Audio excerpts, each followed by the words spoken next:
سورہ مریم میں لکھا ہے قریب ہے آسمان پھٹ پڑے اور زمین شک ہو جائے اور پہاڑ ریزہ ریزہ ہو جائے، ان دعوا للرحمن ولدا، کہ انہوں نے رحمان کے لیے بیٹا تجویز کیا. یہ بھی ایک شرک کی فارم ہے نا. یعنی شرک اتنا بڑا جرم ہے کہ اگر زمین و آسمان کے احساسات ہوتے نا وہ پھٹ پڑتے کہ یہ اللہ کے ساتھ شرک کر رہے ہیں.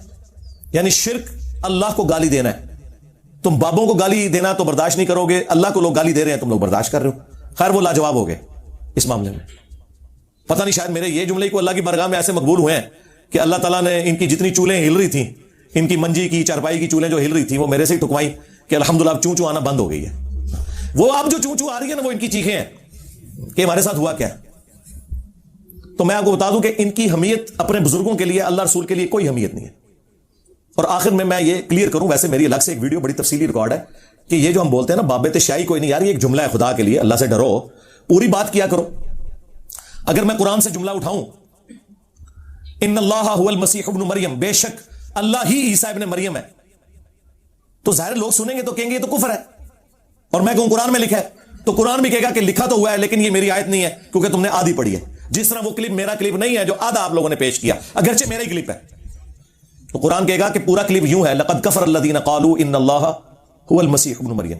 یہ ہے پوری آیت، یہ ہے پورا کلپ کہ بے شک وہ لوگ کھلا کفر کر رہے ہیں جو کہہ رہے ہیں کہ اللہ ہی عیسیٰ ابن مریم ہے. تو میں نے جو یہ بات کی تھی بابت شاہی کوئی نہیں، یہ نہیں میں نے کہا تھا کہ مطلب ان کو کوئی ڈیگریڈ کرنے کے لیے.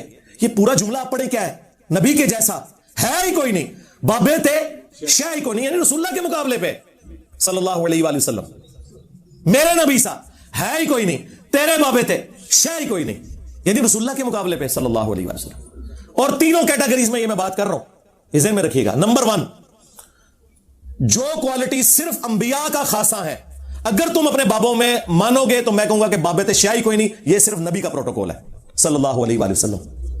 نمبر 2، جو کوالٹیز نبیوں کو بھی حاصل نہیں ہے وہ تم اپنے بابوں کے لیے کلیم کرو گے تو اس میں تو میں بدرجہ اولا بولوں گا کہ انبیاء کو یہ کوالٹیز نہیں ملی ہوئی ہیں، تیرے بابت شیعی کوئی نہیں. اور نمبر 3، انبیاء کرام کی تعلیمات کے مقابلے پر تمہارے بابوں کی تعلیمات شیعی کوئی نہیں. سیدھی سی بات ہے. اب آپ کو سمجھ آیا کہ میں کیا کہنا چاہ رہا ہوں.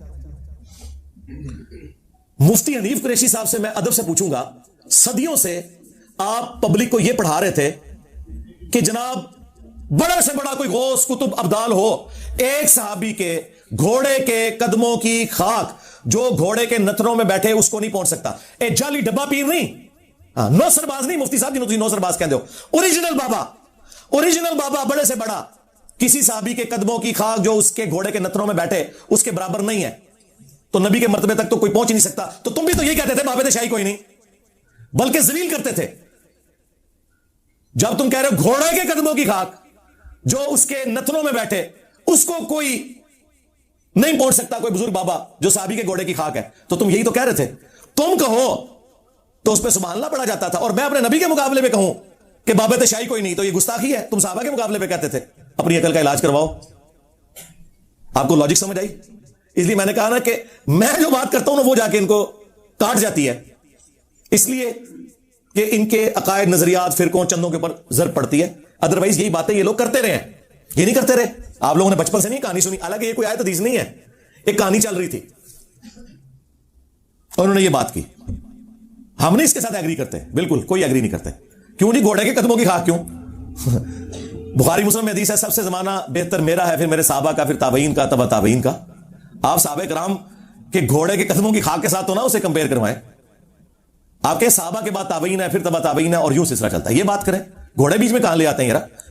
کوئی عام گھوڑا بھی کسی مسلمان سے افضل نہیں ہو سکتا. کسی صحابی کا گھوڑا بھی مسلمان سے افضل ہوگا. مسلمان کی تو حرمت ہے، ایمان والے کی تو حرمت ہے. جانوروں کو آپ انسانوں سے اوپر لے جا رہے ہیں، اور پھر اس میں آگے چلتے ہیں جی میں مدینے کا کتا ہوں. اللہ دو بندے ہو، کوئی شرم کرو، اللہ نے تو انسان بنایا، جی کتا کہہ رہے ہو اپنے آپ نو. ہاں پھر مثالیں دیتے ہو کہ جی حضرت علی اور حمزہ بھی تو شیر تھے. او بھائی شیر تو مثال دی جاتی ہے اس لیے کہ اس کی بہادری کی مثال دی ہے اللہ کے نبی علیہ السلام نے. کتے کی وفاداری کی مثال کہیں اللہ اور اس کے رسول نے نہیں دی ہے. البتہ قرآن میں علماء سو کو کہا گیا کتے ہیں سورۃ الاعراف کے اندر، اور رال ٹپکتی رہتی ہے ان کی. ہاں اور ابو داؤد میں حدیث ہے کہ یہ وہ کتے ہیں جن کا حلق کود جاتا ہے فرقوں میں اور بدعت جاری ہو جاتی ہے. نٹوریس مثال کتے کی ہمیشہ آئی ہے. اصحاب کہف کے بھی کتے کا ذکر ہے تو بس وہ صرف کتے کا ذکر ہے، یہ نہیں ہے کہ وہ کتا جو ہے وہ انسانوں سے افضل ہو گیا. اللہ سے ڈرو یار, اللہ نے آپ کو انسان بنایا ہوا ہے. وہ کہتے ہیں نہیں وہ کتا لائل ہوتا ہے, تو کسی صحابی نے دوسرے صحابی کو کہا کہ تم اپنے نبی کے ساتھ ویسے ہی وفادار ہو جیسا کہ کتا مالک کے ساتھ ہوتا ہے؟ نہیں.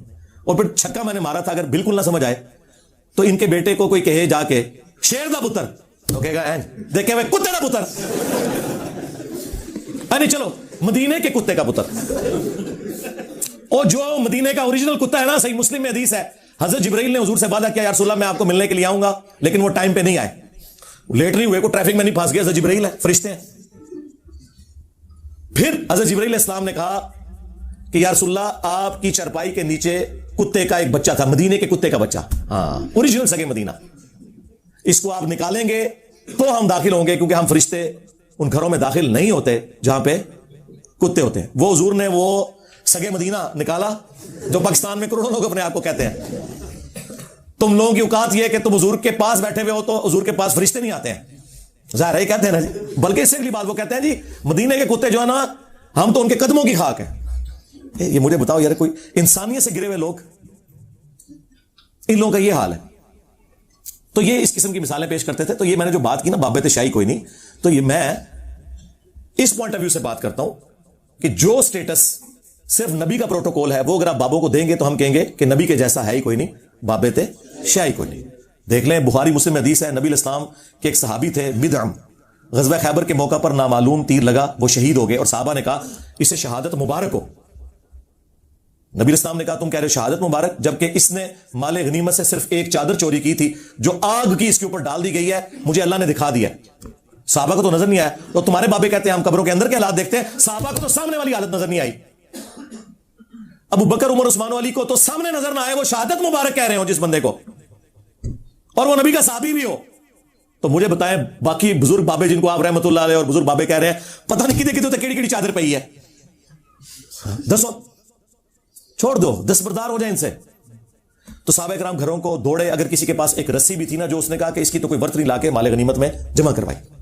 پھر بخاری مسلم میں حدیث ہے, نبی علیہ السلام ایک جگہ سے گزرے اور پھر رک گئے. صحابہ نے کہا یا رسول اللہ کیا ہوا؟ فرمایا ان 2 قبر والوں کو عذاب ہو رہا ہے. صحابہ کو نظر نہیں آیا. پھر انہوں نے ایک ٹہنی توڑ کے 2 حصے کیے اور دونوں قبروں پر رکھے اور کہا کہ جب تک یہ ٹہنیاں ہری رہیں گی ان کے عذاب میں تخفیف ہوگی حضور کی ہاتھوں کی برکت سے.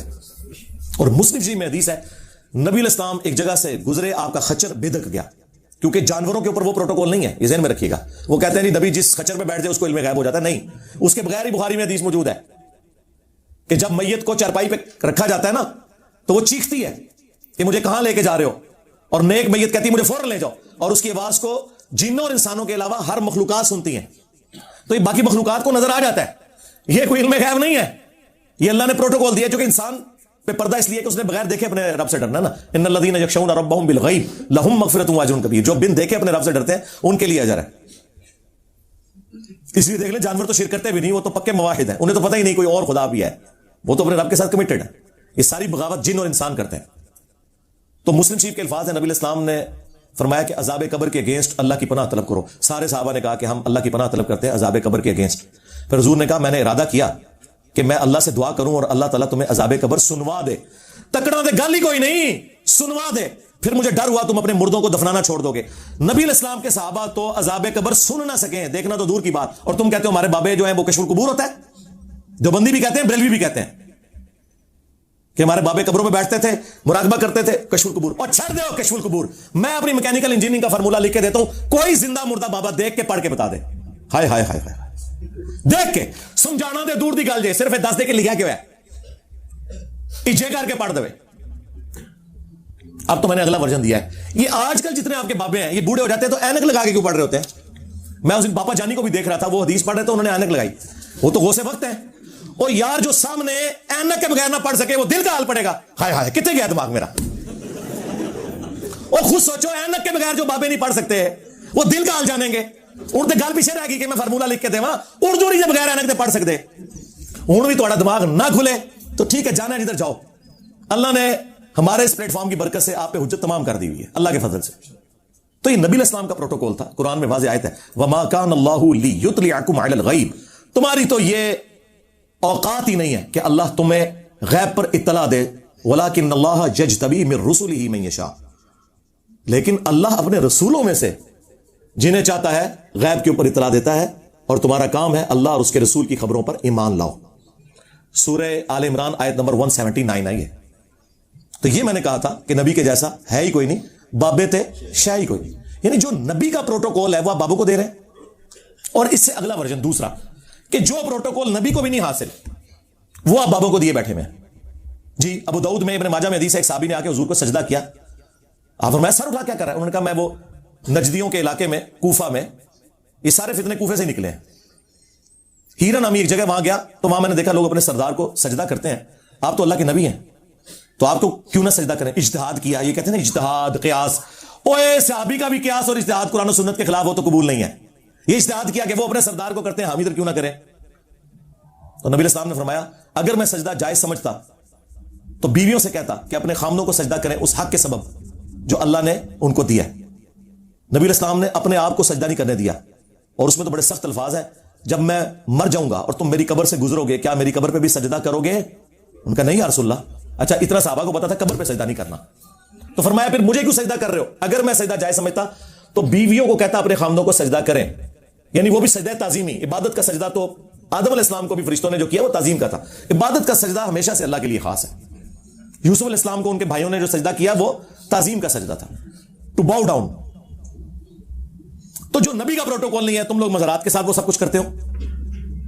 یہ تو اللہ نے نبی کو پروٹوکول نہیں دیا.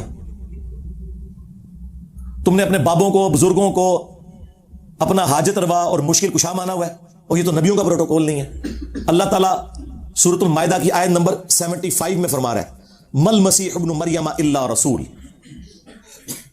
عیسیٰ ابن مریم تو نہیں تھے مگر ایک رسول ہی, قد خلت من قبلہ الرسل, اور ان سے پہلے بھی کئی رسول گزرے, اور ان کی ماں ایک سچی عورت تھی. کانا یاکلان الطعام, دونوں کھانا کھانے کے محتاج تھے. اللہ اکبر. یعنی عیسیٰ ان کے والدہ کھانے کے محتاج تھے, اور یہ کمزوری اللہ کے ساتھ تو اٹیچ نہیں ہے. سورہ الذاریات میں آیا نا کہ اللہ تعالیٰ تمہیں کھلاتا اور پلاتا ہے, اللہ خود کچھ نہیں کھاتا. تو یہ اصل میں سمجھایا جا رہا تھا اس لیول پہ اتر کے کہ انبیاء کرام بھی کھانے پینے کے محتاج ہیں, وہ بھی اپنے نفع نقصان کے مالک نہیں ہیں. اس پہ تو میں نے بولا تھا کہ عیسیٰ کے جیسا ہے ہی کوئی نہیں, تیرے بابے تھے شے ہی کوئی نہیں. وہ عیسیٰ جو اولو العزم پیغمبر ہیں, 5 پیغمبروں میں سے, محمد رسول اللہ, ابراہیم خلیل اللہ, عیسیٰ روح اللہ, موسیٰ کلیم اللہ, اور نوح نجی اللہ علیہ السلام اجمعین. سورۃ الاحزاب میں, سورہ شورا میں یہ 5 بڑے پیغمبر آئے. اور عیسیٰ تو پھر عیسیٰ ہے جی. ایسے معجزات کسی پیغمبر کو نہیں ملے کہ مردوں کو زندہ کر دینا اللہ کے اذن سے, مٹی کی مورت میں پھونک مارنا اور وہ پرندہ ہو جائے اللہ کے اذن سے, اور جو کوڑی ہیں ان کو شفا دینا اللہ کے اذن سے, اور جو پیدائشی نابینا ہیں ان کو ہاتھ پھیرنا, ان کی آنکھیں آ جانا اللہ کے اذن سے. اور ان کے بارے میں اللہ کہہ رہا ہے کہ وہ کھانا کھایا کرتے تھے, اور ان کی ماں اولیاء کی سردار مریم. اچھا ایران والوں نے سیدہ مریم کے اوپر ایک فلم بنائی ہے جس طرح اصحاب الکہف پہ بنائی ہے نا, اور حضرت یوسف علیہ السلام پہ. سیدہ مریم کے اوپر, مریم مقدس, وہ آپ دیکھیں تو آپ کو پتا چلے کہ مریم نے اپنی زندگی کس طرح وقف کی تھی اللہ کے لیے. وہ کوئی عام عورت نہیں تھی, اللہ نے انہیں چنا تھا, اور وہی اس قابل تھی کہ اتنی بڑی شخصیت کی والدہ بنتی. اچھا پھر اللہ تعالیٰ نے ساتھ فرمایا کہ دونوں کھانا کھانے کے محتاج تھے. دیکھو ہم اپنی آیات کس طرح کھول کھول کر بیان کر رہے ہیں, اور انہیں دیکھو یہ کس طرف الٹے پھیرے جا رہے ہیں. پھر اللہ تعالیٰ نے ساتھ فرمایا کہ کیا تم اللہ کے سوا من دون اللہ, یہ کہتے ہیں من دون اللہ کافروں کے لیے ہوتا ہے, بتوں کے لیے ہوتا ہے. من دون اللہ ہر وہ ہستی ہے جسے آپ بھی اللہ کے مقابلے پہ کھڑا کر لیں, اگرچہ وہ حزب اللہ ہے, لیکن جب اللہ کے مقابلے پہ آئے گی پھر ہم توحید کو اسٹیبلش کرنے کے لیے کہیں گے اللہ کے مقابلے پہ یہ کوئی شے نہیں ہے, اللہ کے مقابلے پہ. ہاں یہ ذہن میں رکھیے گا. کیا اللہ کے سوا ایسی ہستی کو پکار رہے ہو جو نہ تمہارے نقصان کے مالک ہیں نہ نفع کے؟ اگر عیسیٰ ان کی والدہ کسی کے نفع نقصان کے مالک نہیں تو بابا شاہی کوئی نہیں. یہ لوگ کہتے تھے وہ سال لکھا ہے کہ ان کی عبادت کرتے ہو, ہم تو بابوں کی عبادت نہیں کرتے. میں نے کیا کہا تھا, آگے چل کہ عیسیٰ ان کی ماں کسی کے نفع نقصان کے مالک نہیں ہے. عبادت تو پرانی بات ہو گئی نا. اللہ نے کہا کہ نفع نقصان کا چونکہ یہ مالک نہیں ہے لہذا عبادت نہیں ہو سکتی. اصل وجہ تو ہے نفع نقصان کا مالک ہونا. اور تم لوگ تو کہتے ہو 11ویں میں دودھ نہیں دیا تو بھینسیں خشک ہو جائیں گی. جی تم لوگ کہتے ہو کہ ہمارے بزرگوں نے فرمایا کہ اس وقت تک جنت میں نہیں جائیں گے جب تک کہ اپنے سارے مریدوں کو لینا جائیں. کتنے نہ لے جان. اللہ تو کہہ رہا ہے عیسیٰ ان کی ماں کسی کے نفع نقصان کے مالک نہیں ہے. اور سیم الفاظ ہمارے نبی کے لیے آئے ہیں سورۃ الاعراف کی آیت نمبر 188 میں. جا کے اعلیٰ حضرت کا ترجمہ پڑھ لو اگر کسی کو شک ہے.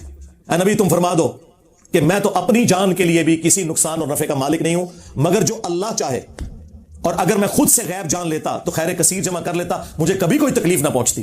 میں تو نہیں ہوں سوائے اس کے کہ ڈر سنانے والا اور خوشخبری دینے والا, یعنی پیغمبر بنا کے اللہ نے مجھے بھیجا. اس آیت کے اوپر میں کافی دفعہ بول چکا ہوں, سورۃ الاعراف آیت نمبر 188. اگر نبی اسلام اپنے بارے میں کہہ رہے ہیں کہ میں اپنے نفع اور نقصان کا مالک نہیں ہوں, تو میں کیوں نہ کہوں کہ باب تشائی کوئی نہیں.